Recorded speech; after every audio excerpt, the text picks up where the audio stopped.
देखते हैं, ये है प्रौढ़ अध्येता प्रस्तुति।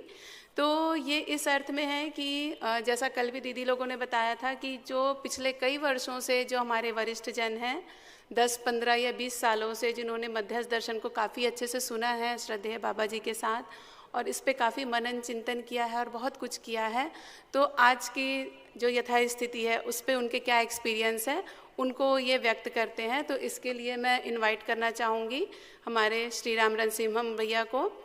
तो भैया के बारे में भैया का इंट्रो देने की वैसे तो ज़रूरत नहीं है, फिर भी मैं बताती हूँ कि भैया जी ने इंजीनियरिंग करके फिर जॉब किया, फिर कुछ समय बाद जॉब छोड़ दिया भैया ने, और फिर 2006 में जब भैया जी ने आदरणीय बाबा जी से इनका संपर्क हुआ, और फिर इसी क्रम में 2010 में पूर्णकालीन विधि से मध्यस्थ दर्शन के अध्ययन में लग गए।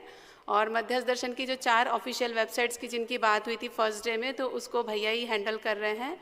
इसके अलावा मध्यस्थ दर्शन के सभी वांग्मय, शिक्षण संबंधी मटेरियल, विद्यार्थी संकलन, बाबा जी के जितने भी संवाद है ऑडियो वीडियो के रूप में, सबको संरक्षित रखने की बहुत बड़ी जिम्मेदारी है जो वो भैया पूरी तरह से कर रहे हैं। और काफ़ी सारे इसके मटेरियल्स हैं, उसको भैया ने क्लाउड में अपलोड भी किया हुआ है, जिससे ये आसानी से हमको अवेलेबल हो जा रहे हैं। और भैया विशेष रूप से अध्ययन प्रक्रिया लेते हैं जो हम सभी के लिए काफ़ी उपकारी रहती है। और वर्तमान में भैया अपनी श्रीमती जी गौरी दीदी और परिवार के साथ में पुणे में निवासरत हैं। तो मैं आमंत्रित करती हूँ तालियों के साथ श्री राम भैया को।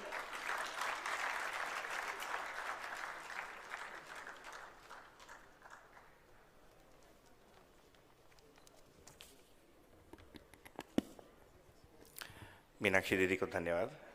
ये एक प्रौढ़ अध्येता प्रस्तुति वाला एक क्रम प्रारंभ किया था। इस बार मैं बैकअप में था और लोगों की कमी पड़ी तो मैं आ गया। तो हमारे पास टाइम तो हम लोग काफ़ी ओवरशूट कर दिए और मैंने टाइम नहीं किया अपने आप को, तो मैं अपने टाइमर अपने साथ में रख दिया, उनको भी बजर दे दिया है। तो एक तो मुझे 2-3 मोटी चीज़ें कहती थी। बहुत सारे लोग आए हैं, बहुत सारा कान भी पक गया होगा अंदर से, बंद लिसनिंग भी बंद हो जाता है थोड़ी देर के बाद। कुछ मोटी चीज़ें ताकि हमारा समापन की ओर भी चले जाए सत्र।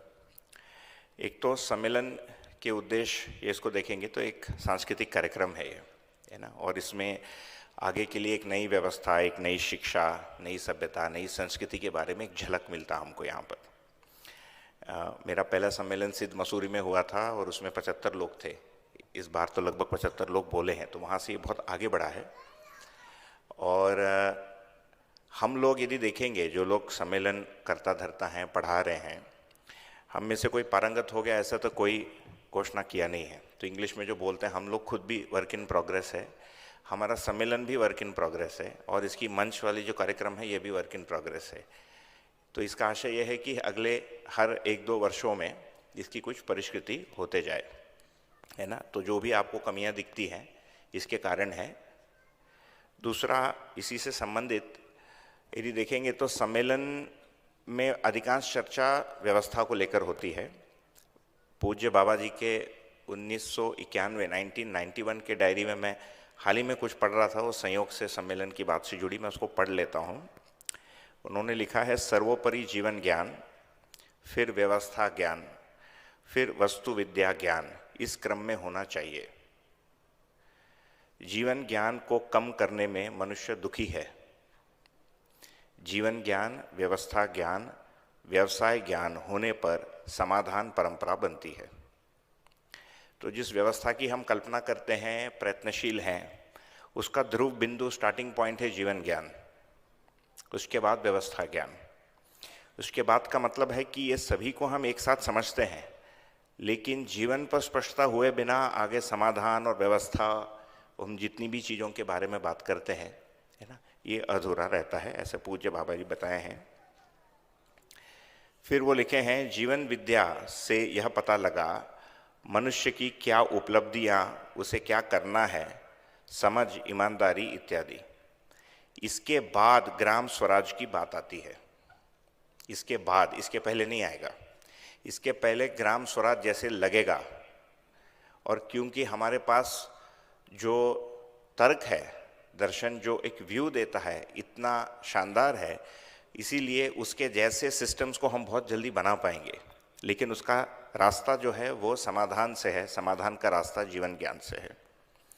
जीवन को समझे बिना ग्राम स्वराज हो जाए यह संभव नहीं है। ये लिखा है 1991 वाले में लिखा है, आप क्लाउड में जाके डाउनलोड करके पढ़ लीजिएगा। ठीक, इसका मतलब क्या होता है, आप हमारा दायित्व क्या है भाई, अध्ययन करें। और अध्ययन का मतलब है साक्षात्कार होना। साक्षात्कार होने का प्रमाण है अवधारणा, कुछ लिखा है तो अवधारणा क्या, इसको समझना पड़ेगा। अवधारणा तक या साक्षात्कार तक के रास्ता बाबा जी बोलते हैं 11.5 इंच है। यदि अनुभव तक 1 फुट माना जाए तो 11.5 इंच है, बाकी का आधा इंच है बोध और अनुभव। तो मैं साक्षात्कार के लिए प्रयत्न करूं, साक्षात्कार क्या है मैं इसको पहचानूं, है ना। इससे फिर जो हम व्यवस्था की कल्पना, जितनी भी चीज़ों के हम बात करते हैं, उसके लिए फिर मैं स्रोत बन पाता हूं। उसके पहले ये मेरी भागीदारी के रूप में रहती है, ये मेरे अध्ययन या अभ्यास के लिए एक अनुकूल वातावरण या एक अनुकूल परस्परता को प्रदान करता है। एक तो ये है ना। तो इसके लिए जो भी अभ्यास है वो दर्शनों में लिखा है, ये सारी चीज़ें हैं। एक बात ये मुझे करनी थी। दूसरा बात, क्योंकि ये चर्चा हमारी सम्मेलन में हो रही है, तो लोक वापीकरण को बाबा जी फलवत ज्ञान बोलते थे। एक है मूलवत ज्ञान, दूसरा है ज्ञान का फल, है ना। फलवत ज्ञान को देखेंगे तो दर्शन इतनी पावरफुल है तो ये बहुत जल्दी पहुंचता है, और लोग जो है अपने जीवन में इसके कारण करवट बहुत जल्दी ले लेते हैं। इससे हम रोमांचित भी होते हैं। शिक्षा की बात देखेंगे तो हम लोग जिस प्रकार से शिक्षा की समीक्षा और बात कर पाते हैं, इससे सामने वाला आदमी चौंक जाता है, शिक्षाविद भी चौंक जाते हैं, है ना, कि कितनी बड़ी बात है। इसीलिए इसकी जो पेनिट्रेशन है बड़े सरलता से हो पाती है ना, बहुत फास्ट हम घुस पाते हैं। लेकिन इस बीच में, और मैं अपनी बात कह रहा हूँ, इस बीच में मुझे ये भ्रम हो सकता है कि ये मेरे कारण हो रहा है ना, और दर्शनकार और दर्शन पीछे चले जाता है। मैं कहीं ना कहीं भूल जाता हूँ कि उस दर्शन से जो मुझे मिला, उसके भाषा और तर्कों को मैं आगे ले जा रहा हूँ, और मैं अभी भी वर्क इन प्रोग्रेस हूँ, जो मेरा फर्स्ट लाइन था। इसको मुझे और हम सभी को, आपके साथ यदि मैं अपने आप को जोड़ के देखूँ, बारंबार ध्यान दिलाना आवश्यक है। नहीं तो इसकी सफलता इतनी ज़्यादा है, अधिक है ना, हमारे मेहनत, हमारी योग्यता, हमारी औकात से ज़्यादा अधिक सफलता है कि हमारे में बह जाने की संभावना बनती है ना। तो इसमें से यदि मैं अपने भाषा में रखूं कि यदि मैं अपने आप से दर्शन को हटा दूं तो मेरे पास केवल कल्पना और कविता बचता है, ठीक है ना। तो ये हमको ध्यान में रखना है कि इसके द्वारा हम सफल हो रहे हैं, ठीक। फिर आगे इस बात को, तीसरा एक मुद्दा जो मेरे ध्यान में आया था, मुझे बहुत टाइम नहीं मिला, मैं पूरे समय इधर व्यस्त था।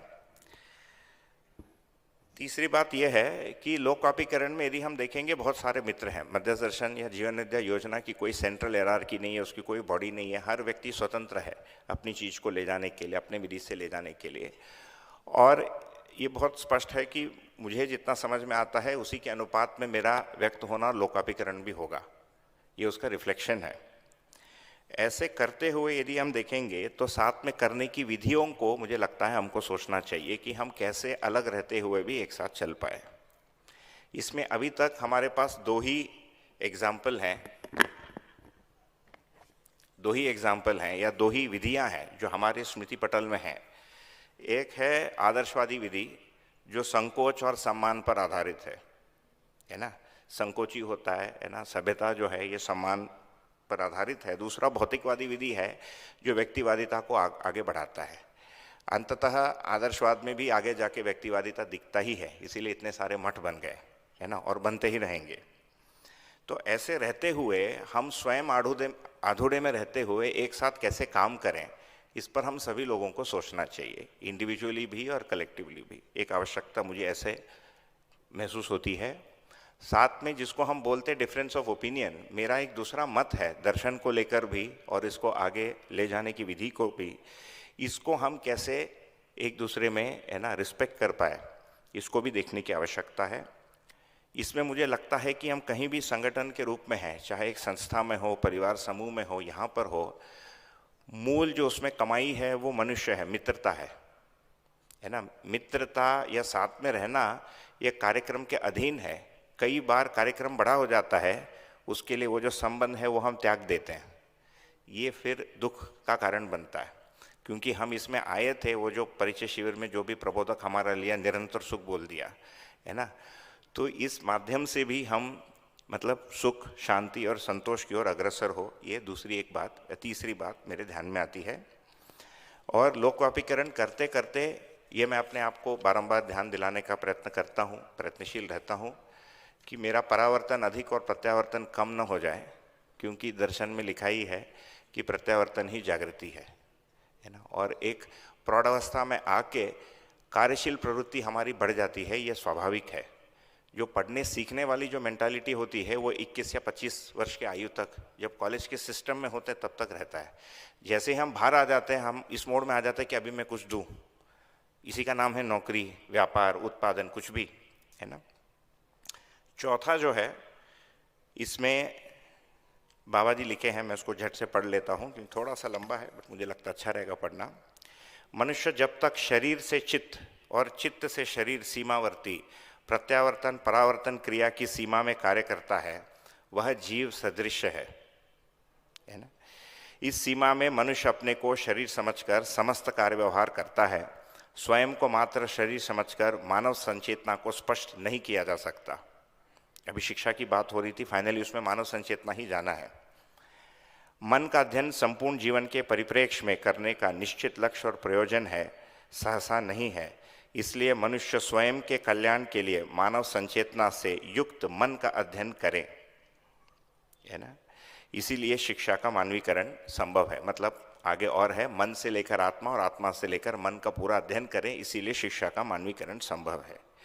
इसका मतलब क्या हुआ कि जिसको हम ज्ञान का फल कह रहे हैं, जो आप हमको परिचय शिविर में मिला, अभी इतना सारा शिक्षा का चर्चा हुआ, इसके मूल में ज्ञान का मूल है।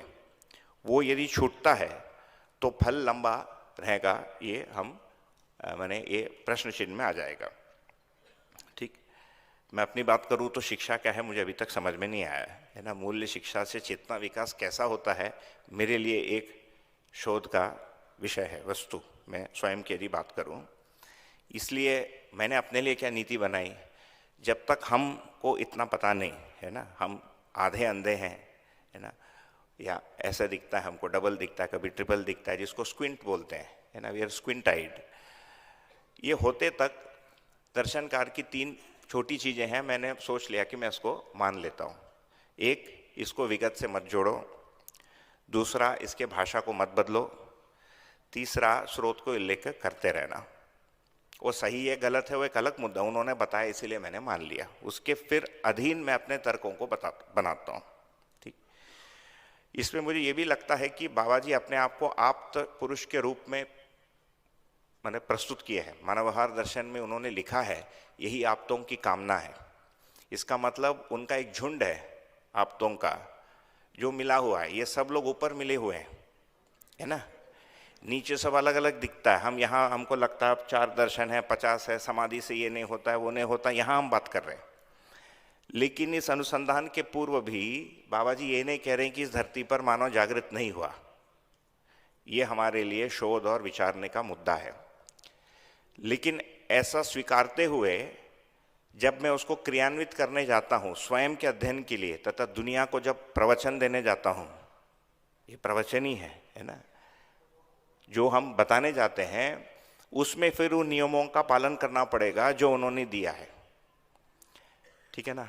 उसमें मैं अपना हाथ उस झुंड में यदि डालने जाऊं तो मुझे लगता है वो अनधिकार चेष्टा हो जाती है।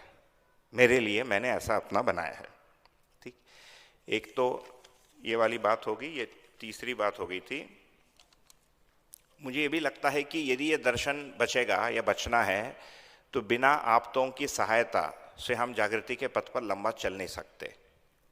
मेरा अपना व्यक्तिगत ये मानना है कि केवल मैं सोच के समझ के मैं पार पा जाऊंगा, एक सीमा तक तो जा सकता है, उससे अधिक मुझे लगता है इन लोगों की है ना मदद लगती है। इसीलिए इनको या इनके दिए हुए निर्देशों को यदि हम छोड़ेंगे तो मेरे अनुसार हम भटक जाएंगे।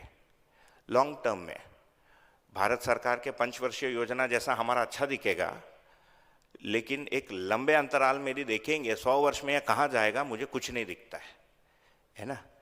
तो मैं मानता हूँ कि बाबा जी को पहले का 3000 वर्ष दिखता था, आगे का 10,000 वर्ष दिखता है। उसमें हम एक ब्लिप हैं, एक पॉइंट है, तो उसमें मैं सोचता हूँ कि वह जो उन्होंने रेखा बनाई उसी के अंदर बने रहें। ठीक, तो कुल मिलाकर यदि देखेंगे, यदि हम फल से अधिक संतुष्ट हो जाएं, है ना, और जड़ को छोड़ दें, तो थोड़ी दिन तो उस पेड़ पे फल तो रहेगा, लेकिन जड़ सूखते सूखते एक दिन फल भी गिर जाएगा। इसके एंडिंग में मैं कुछ 3 चीज़ें रखकर अपनी बात को पूरा कर लेता हूँ। एक तो समिंग अप 3 मुद्दे समझ में आते हैं। जीवन ज्ञान से व्यवस्था होता है। दूसरा, जीवन ज्ञान के लिए अध्ययन, अभ्यास और दृष्टि में गुणात्मक परिवर्तन से साक्षात्कार की आवश्यकता है, ये हमारे ध्यान में बना रहे। तीसरा, दर्शन, इसके लिए दर्शन का स्रोत और दर्शन की वस्तु को जैसा है वैसे ही हम बना रहे, हम जिम्मेदारी पूर्वक उसको बना के रखें। इसका ये मतलब नहीं कि हम भाषा की रूढ़ी में चले जाए या व्यक्ति पूजा में चले जाए, है ना। बाबा जी का फोटो डाल दिया तो मुझे भी पहले लगता था व्यक्ति पूजा है ना। तो ये सारे मुद्दे हैं, इसको कभी गोष्ठी पर बात करनी चाहिए। और इस पूरे प्रक्रिया में हम एक दूसरे से पूरक कैसे हो सकते हैं, कैसे उत्सवित रह सकते हैं, ठीक, कैसे उपयोगी रह सकते हैं, ठीक। और परंपरा से जो हमको ज्ञान, आचरण और व्यवस्था मिली, जैसे अभिषेक भाई बोले, ये हमको बिल्डिंग मिली परंपरा से, उसके लिए हम कृतज्ञ रहें। ये 3 चीज़ें मुझे लगती है। और अंत में बाबा जी का ही लिखा हुआ है, उसी के साथ मैं अंत करके विराम ले लेता हूँ। अभी 30 सेकेंड्स बचा है। 5 मानव कोटि के रूप में इसी धरती पर मनुष्य मिलेगा। करोड़ों आदमियों के मानस में परिवर्तन करने से यह धरती स्वर्ग होगी। आदमी देवता होगा, शरीर यात्रा सफल होगा, नित्य मंगल होगा। फिर लिखते हैं, यकीन करिए कि मनुष्य जीवन जागृति पूर्वक धरती को स्वर्ग बना सकता है। इसे कार्य रूप देने हम यहाँ आए हैं। 91 में लिख के गए हैं, यह गांव के लोगों की जिज्ञासा बलवती होता हो तो आकार करा दूंगा। ग्राम स्वराज व्यवस्था में भागीदारी को पूर्ण कर दूंगा। ये उनके अनुभव के बाद भागीदारी है। ऐसा भागीदारी करते हुए हमको अवधारणा तक पहुंचना है। इसी के साथ धन्यवाद।